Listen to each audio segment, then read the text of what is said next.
नाज़रीन अस्सलाम वालेकुम। खबरनामे में आपका खैर मकदम है। सबसे पहले नजर डालते हैं सुर्खियों पर।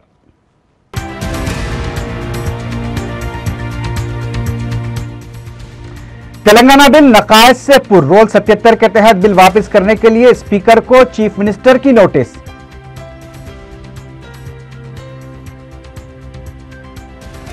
मरकजी काबीना पर दस्तूर की खिलाफ वर्जियां करने का इल्जाम, तकसीम रियासत पर कोई समझौता न करने चीफ मिनिस्टर का ऐलान। पार्लियामेंट असेंबली पर हुकूमत नहीं कर सकती, ऐवान में मुबाहिस के दौरान चंद्रबाबू नायडू की तकरीर।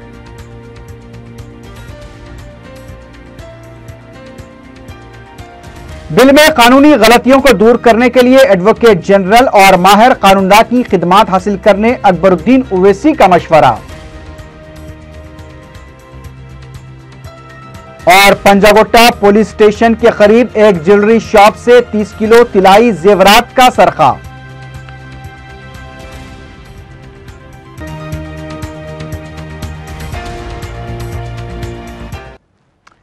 सुर्खियां आपने देखी है, बढ़ते हैं खबरों की तफसील की जानिब।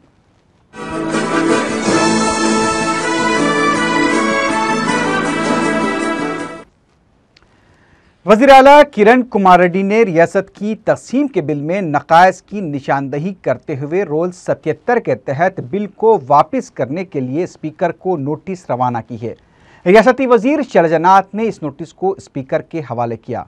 वज़ीर आला ने अपनी नोटिस में बताया कि इस बिल में नकायस पाए जाते हैं और ये दस्तूर के खिलाफ है, इसलिए इसे रवाना किया जाना चाहिए। उधर तेलुगुदेशम के सीमांध्रा अरकान ने भी स्पीकर से मुलाकात करते हुए बिल को वापस करने का मुतालबा किया है। इस दौरान रियासती वजीर जाना रेड्डी ने गवर्नर को एक मकतूब रवाना करते हुए वज़ीर आला के रवैये पर नाराजगी का इजहार किया। तेलंगाना अरकान ने वज़ीर आला की जानिब से नोटिस रवाना करने पर शदीद बरहमी का इजहार किया है। टीआरएस के ई राजेंद्र केटीआर, तेलुगुदेशम के एर्राबल्ली दयाकर राव ने कहा कि अब जबकि मुबाहिस खत्म होने के करीब हैं, उसे वापस करने की बात करना मुनासिब नहीं है। तेलंगाना अरकान ने कहा कि बिल को वापस करने के मुतालबे का वज़ीर आला को कोई हक नहीं पहुंचता। कौंसिल में भी रियासती वजीर सी रामचंद्रैया ने बिल में नकायस की निशानदही करते हुए उसे वापस करने के लिए सदरनशीन चक्रपानी से नुमाइंदगी की है। इम्कान है कि जाना रेड्डी वज़ीर आला की शिकायत करने के लिए दिल्ली रवाना हो सकते हैं। इस दौरान वज़ीर आला किरण कुमार रेड्डी के कैंप ऑफिस पर सिक्योरिटी इंतजामात मजीद सख्त कर दिए गए हैं। वज़ीर आला किरण कुमार रेड्डी ने कहा है कि वह तक़सीम रियासत के मसले पर किसी भी समझौते के लिए तैयार नहीं हैं। उन्होंने अंदेशे का इजहार किया कि तक़सीम रियासत से तेलंगाना में नक्सलिज्म का खतरा बढ़ जाएगा और कई मसाइल पैदा हो जाएंगे। क़ब्ल हफ्ते को असम्बली की कार्रवाई के आगाज़ के साथ ही स्पीकर एन मनोहर ने मुख्तलिफ जमातों की जानिब से पेश की गई तहरीकात इल्तिवा को नामंजूर कर दिया, जिसके बाद YSRCP के अरकान ऐवान के वस में पहुंचकर तक़सीम के बिल पर वोटिंग का मुतालबा करते हुए एहतजाज करने लगे। शोरगुल को देखते हुए स्पीकर ने कार्रवाई को 15 मिनट के लिए मुलतवी कर दिया। इजलास जब दोबारा शुरू हुआ तो तेलुगुदेशम के तेलंगाना से ताल्लुक़ रखने वाले रुकन असम्बली रेवंत रेड्डी ने बिल की तायीद करते हुए वज़ीर आला किरण कुमार रेड्डी के मौक़िफ़ और उनकी जानिब से तक़सीम के बाद पैदा होने वाले हालात और नुकसानात से मुतालिक आदाद और शुमार को झूठ का पलंदा करार दिया।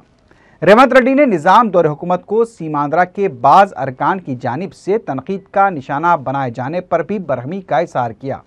उन्होंने कहा कि तेलंगाना की तरक्की के बारे में किरण कुमार रेड्डी के दावे बिल्कुल बेबुनियाद हैं। रियासती वजीर डी नागेंद्र ने मुबाहिस में हिस्सा लेते हुए कहा कि हैदराबाद का पहला नाम दारुल फतेह था और हैदराबाद के बारे में अब कोई बात नहीं कर रहा है। ये गंगा जमनी तहजीब का शहर रहा है और इसके बारे में मशहूर है कि गंडी पेट का पानी पीने वाला यहाँ से जाना ही नहीं चाहता। हैदराबाद किसी की जागीर नहीं है और उस पर सबका हक है। डी नागेंद्र ने पाबंदियों से पाक तेलंगाना बिलखुसूस हैदराबाद पर किसी भी तरह की पाबंदियां आयद न करने का मुतालबा किया। असम्बली में मुख्तलिफ जमातों के अरकान असम्बली ने तेलंगाना बिल पर मुबाहिस में हिस्सा लिया। वज़ीर आला किरण कुमार रेड्डी ने अपनी तकरीर में मरकजी काबीना पर इल्ज़ाम लगाया कि उसने दस्तूर की खिलाफ वर्जी की है। चंद्रबाबू नायडू ने कहा कि पार्लियामेंट असम्बली पर हुकूमत नहीं कर सकती। वज़ीर आला किरण कुमार रेड्डी ने कहा है कि आंध्र प्रदेश तंजीम जदीद बिल 2013 कोई मुस्तकिल बिल नहीं बल्कि मुसवदा बिल है। मरकजी हुकूमत ने एक तरफा बिल तैयार किया है। अवानी असम्बली में वज़ीर आला ने सवाल किया कि आखिर रियासत को किसके फ़ायदे के लिए और किसके मफाद में तकसीम किया जा रहा है। उन्होंने कहा कि इस बिल में काफ़ी नक़ाइस मौजूद हैं। किरण कुमार रेड्डी ने इल्ज़ाम लगाया कि मरकजी काबीना ने भी दस्तूर की खिलाफ वर्जी की है। उन्होंने कहा कि तेलंगाना के अवाम को जो सब्ज़ बाग दिखाए जा रहे हैं वो कभी हकीकत नहीं बन सकते। Sir, I am going to the constitution. Sir, article 52, there shall be a president of India. No, please, I request you to please go ahead. These are all important issues which manaku baita variki telalsina avasaram undi. Sir, I am going to Article 52, there shall be a president of India. Sir, Article 53, the executive powers of the union shall be vested in the president and shall be exercised by him either directly or through the subordinate to him in according with the constitution. అంటే రాజ్యాంగం మేరకే ఎవరు కూడా ఈ దేశంలో వారు చేయాల్సిన అవసరం ఉంది. ప్రెసిడెంట్ నుంచి వచ్చిన బిల్ అయినా కూడా రాజ్యాంగం ప్రకారం, పద్ధతి ప్రకారం, రూల్స్ ప్రకారం పాటించాల్సిన అవసరం ఖచ్చితంగా ఉన్నది. తెలంగాణ ప్రాంతంలో యువకులు బాగా వినాలి. తెలంగాణ ప్రాంత యువకులు బాగా వినాలి. 371D అంటే ఇప్పుడు ఉన్న పరిస్థితులు 80% district employment local, 20% non local. గ్రూప్లో ఓపెన్ మెరిట్ అంటే మైసూర్ నుంచి రావచ్చు, ఆంధ్ర నుంచి రావచ్చు, రాయలసీమ నుంచి రావచ్చు, కర్ణాటక నుంచి రావచ్చు, తమిళనాడు నుంచి రావచ్చు. Merit, open competition, 30% open competition.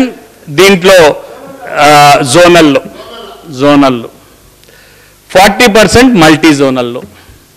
ఇంకా తెలంగాణ యువకులు యాడ్ నుంచి ఉద్యోగాలు వస్తాయి అధ్యక్ష? ఇప్పుడు చేసేదే వస్తాయి. ఇప్పుడు చేయండి 20%, 30%, 40% వారి ఓపెన్ కేటగిరీలో పెడితే మీకు సమ్మతమేనా? ఇది మీరు ఒప్పుకుంటున్నారా దీన్ని? తెలంగాణ యువకులకు మేము లక్షలాది ఉద్యోగాలు ఇస్తామన్నారే, అది ఏ విధంగా ఉద్యోగాలు వస్తాయి? ఈ 20, 30, 40% రిక్రూట్మెంట్లో ఉంటే ఒకసారి ఆలోచన చేసుకోండి. దీంట్లో గవర్నర్ రూలు, గవర్నర్కు ఎక్కువ పవర్స్ ఇచ్చేది, దానికి కూడా సమ్మతం లేదు మాకు. హైదరాబాద్కు సంబంధించి నేను స్పష్టంగా తెలియజేశాను. హైదరాబాద్కి సంబంధించి ఇబ్బందులు ఉన్నాయి.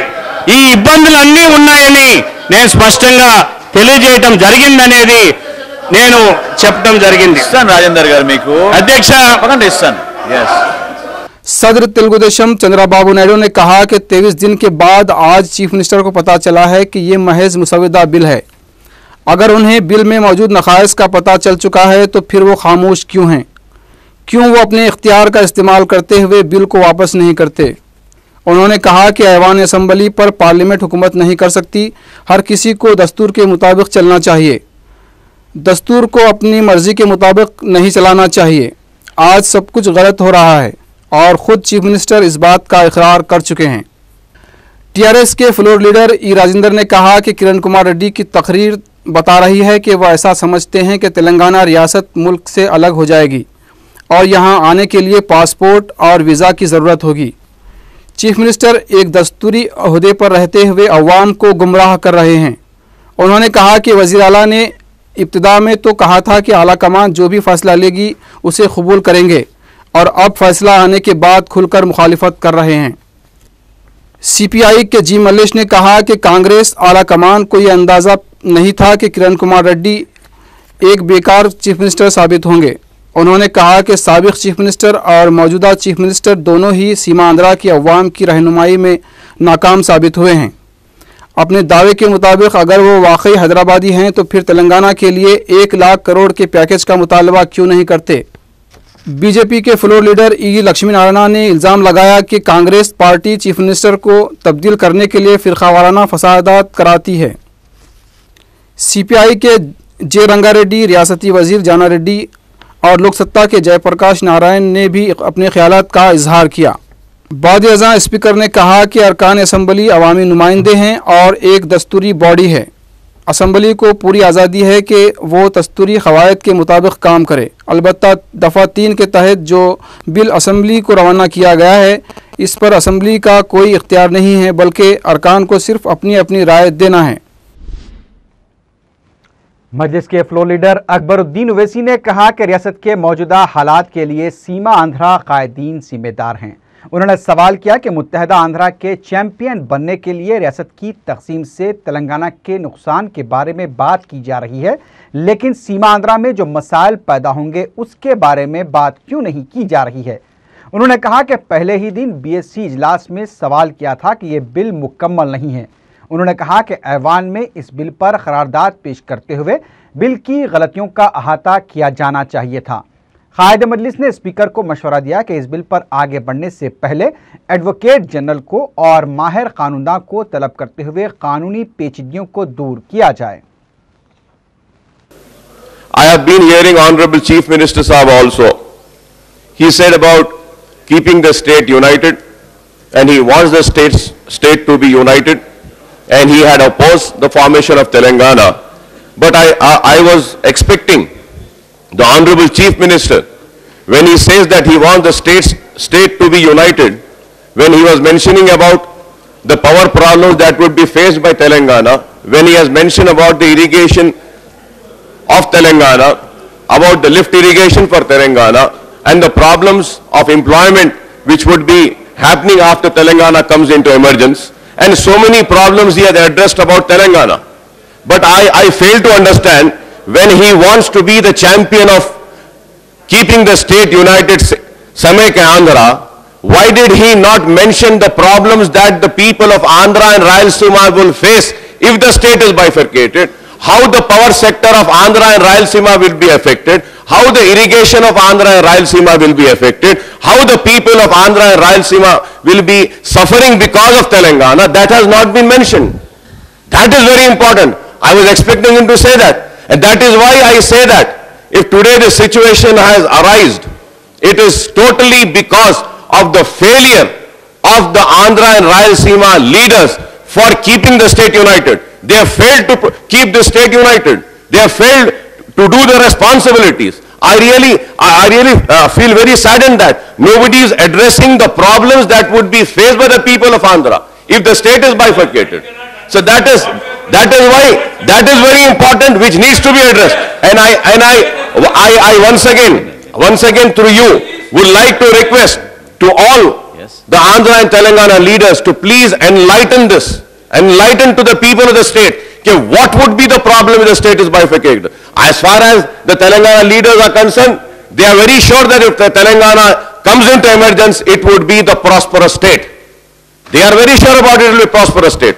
And my party has said that it is a fait accompli. Our stand has always been very clear. Now we are discussing about the bill should be returned. I would like to know what was the House doing all these days. If they felt the bill was incomplete, the bill is not proper, the bill is not come in a proper form. The very first day, I have come on record in the BSC and I want to come again here also. If the bill was incomplete, if this bill was wrong, this House should have moved the motion before the bill was tabled. Before the bill was tabled, we could have moved a resolution saying that we are against it or we are for it, whatever it is.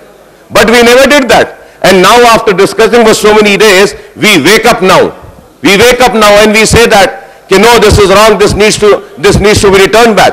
So once again I request, sir, if there is such a legal complications on behalf of my party, sir, I request the Honorable Speaker to please call Advocate General or a panel of legal experts to decide as to how to go about. And once again there is a confusion, whether are we going to have voting or not, whether there is going to be division or not. So all these issues are there. Let us call the Advocate General or a panel of legal experts so that all the political parties can put across their questions, their doubts, and that could be answered, and Honorable Speaker can take a decision accordingly, sir. City commissioner police Anurag Sharma ने कहा है कि खवातीन के तहफ़्फ़ुज़ के लिए अलहदा forces की ज़रूरत नहीं है। फैप्सी में खवातीन के तहफ़्फ़ुज़ के मौजू पर मुनक़्क़िदा सेमिनार का इफ्तिताह करने के बाद कमिश्नर पुलिस ने मीडिया से बात करते हुए ये बात कही। इस सेमिनार में लोक आयुक्ता जस्टिस सुभाषन रेड्डी और दीगर ने भी शिरकत की। इस मौके पर अनुराग शर्मा ने खवातीन में सेफ्टी से मुताल्लिक़ शऊर बेदारी से मुताल्लिक़ पोस्टर का भी इफ्तिताह किया। अंजुमन तरक्की व बक़ाए उर्दू की जानिब से उर्दू हॉल हिमायतनगर में सिरोज़ा कुतुब मेले का सदर मजलिस बैरिस्टर असदुद्दीन ओवैसी के हाथों इफ्तिताह अमल में आया। Director secretary Urdu academy SM Shakoor ने मेहमान ख़ुसूसी की हैसियत से शिरकत की। इस मेले में कई बुक स्टॉल्स लगाए गए हैं। इसके अलावा कई मुसन्निफ़ीन की किताबें भी मौजूद थीं। इस सिरोज़ा कुतुब मेले में तलबा के लिए मुख्तलिफ प्रोग्राम मुनक़्क़िद किए जा रहे हैं। प्रोग्राम के पहले दिन तहरीरी और क्विज़ मुकाबले मुनक़्क़िद हुए, जिसमें शहर के मुख्तलिफ स्कूल्स और कॉलेजेस के तलबा ने शिरकत की, जिसकी निगरानी director 4TV doctor Ghaus Ali Saeed ने की। इस रोज़ा कुतुब मेले के दौरान माहनामा आफ्ताब मिल्लत का भी इफ्तिताह सदर मजलिस के हाथों अमल में आया। नेशनल वोटर्स डे के मौके पर एक तकरीब रविंद्र भारती में मुनक़्क़िद हुई। इस तकरीब में chief justice Andhra Pradesh high court Kalyan Jyoti Sen, रियासती election commissioner Ramakant Reddy, chief electoral officer Bhanwar Lal, commissioner GHMC Somesh Kumar और स्पेशल कमिश्नर नवीन मित्तल और दूसरों ने शिरकत की। हर साल वोट की अहमियत को उजागर करने के लिए वोटर्स डे का अहतमाम किया जाता है। Chief election commission of India का प्याम भी वीडियो के जरिए सुनाया गया। वोटर्स डे के सिलसिले में जो तलबा के लिए मुकाबले मुनक़्क़िद किए गए थे, उन मुकाबलों में कामयाबी हासिल करने वाले तलबा में इनामात की तकसीम भी अमल में आई।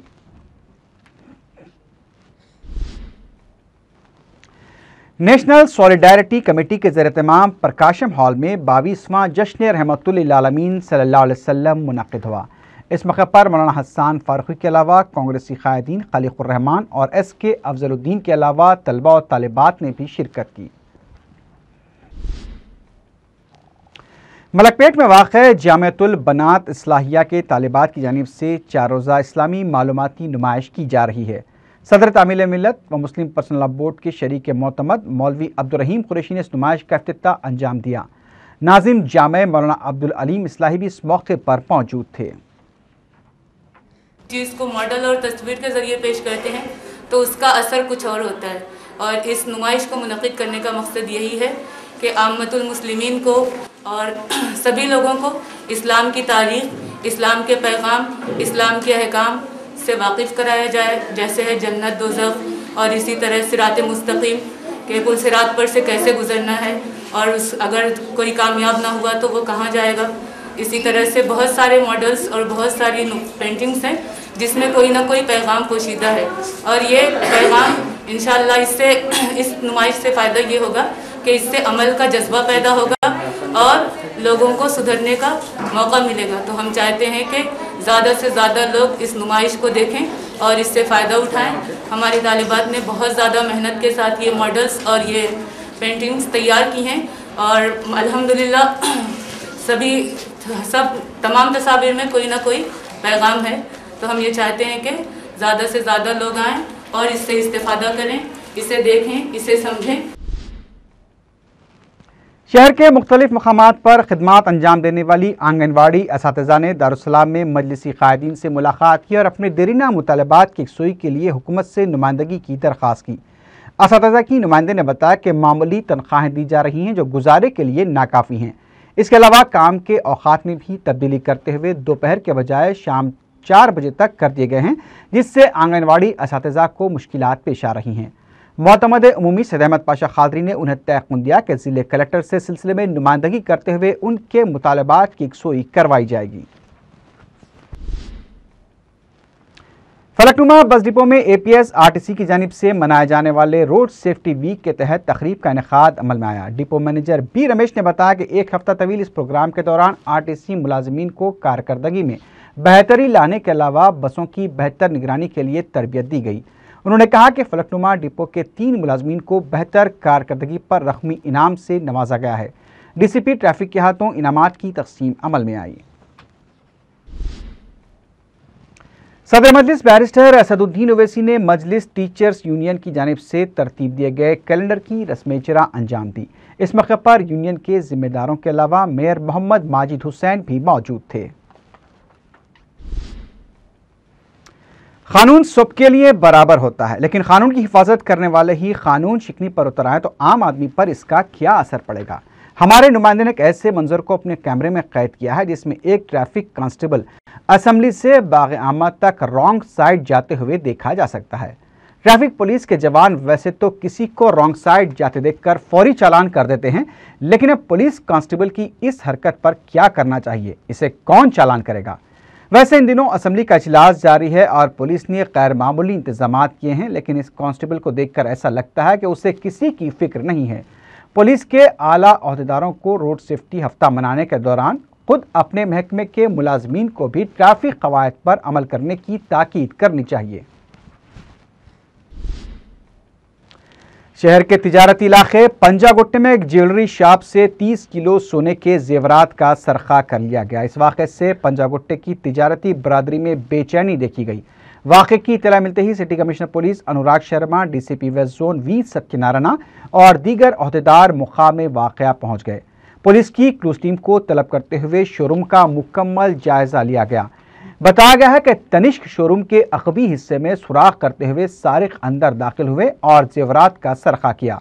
सिटी कमिश्नर पुलिस ने मुकाम वाक़े का मुआयना करने के बाद मीडिया से बात करते हुए बताया कि शोरूम से तकरीबन 30 किलो के लगभग सोने के जेवरात गायब हैं और पुलिस सीसीटीवी फुटेज की मदद से अपनी तहकीकात को आगे बढ़ाएगी। वाज़ेह है कि जिस शोरूम को निशाना बनाया गया है उससे पंजागुट्टा पुलिस स्टेशन बिल्कुल करीब है। पता चला है कि इस वाक़े की तहकीकात की जिम्मेदारी सीसीएस को सौंपी गई है। हैदराबाद के पंजागुट्टा इलाके में तनिष्क ज्वेलर की जो शॉप आप देख रहे हैं, वहाँ पे आज सुबह अर्ली आवर्स में वॉल होल बना करके, मतलब वॉल के अंदर छेद करके एक आदमी अंदर गया और उसने जो है वहाँ पर ज्वेलरी के जो शोकेसेस थे उन्हें तोड़ करके उसमें से उसने करीब 30 केजी गोल्ड ज्वेलरी चोरी की है। मिर्ची लगाया या सीसीटीवी फुटेज ऐसा कुछ? We are examining everything, it's a matter of investigation. Chaderghat के इलाके में वाक़ एक फोटो स्टूडियो में सरक़े की वारदात पेश आई। स्टूडियो के मालिक ने मीडिया को बताया कि जुमे और हफ्ते की दरमियानी शब स्टूडियो की टीन की छत तोड़कर सारे अंदर दाखिल हुए। उन्होंने बताया कि सुबह जब स्टूडियो खोलने आए तो सारा साजो सामान बिखरा पड़ा था, जबकि 2 कैमरे और करीब 5000 रुपये नकद रकम के अलावा दूसरी अशिया गायब थी।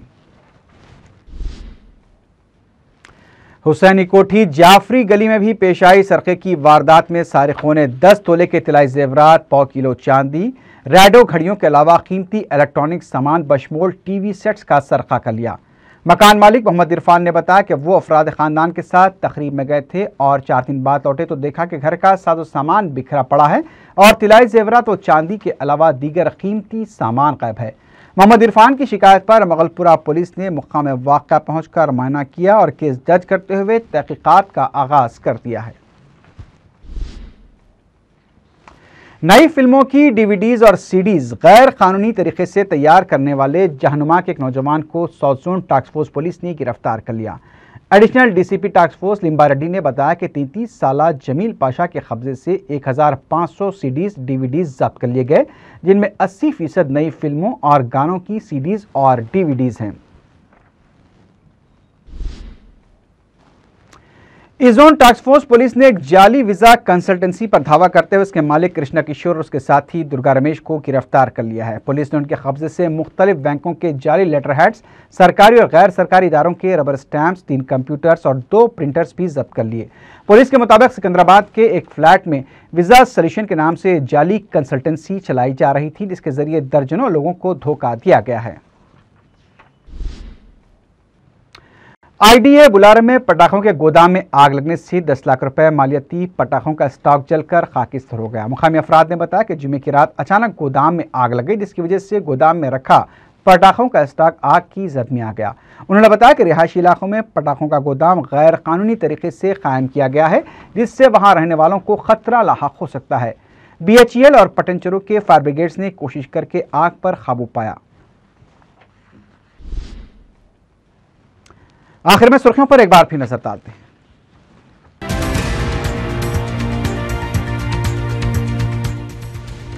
तेलंगाना बिल नकायज से पुर। रोल 77 के तहत बिल वापस करने के लिए स्पीकर को चीफ मिनिस्टर की नोटिस।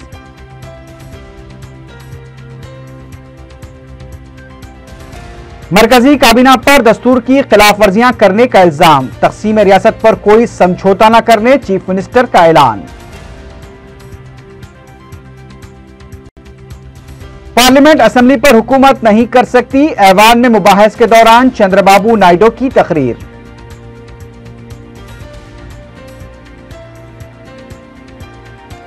बिल में कानूनी गलतियों को दूर करने के लिए एडवोकेट जनरल और माहिर कानूनदा की खिदमात हासिल करने अकबरुद्दीन ओवैसी का मशवरा। और पंजागोट्टा पुलिस स्टेशन के करीब एक ज्वेलरी शॉप से 30 किलो तिलाई जेवरात का सरका।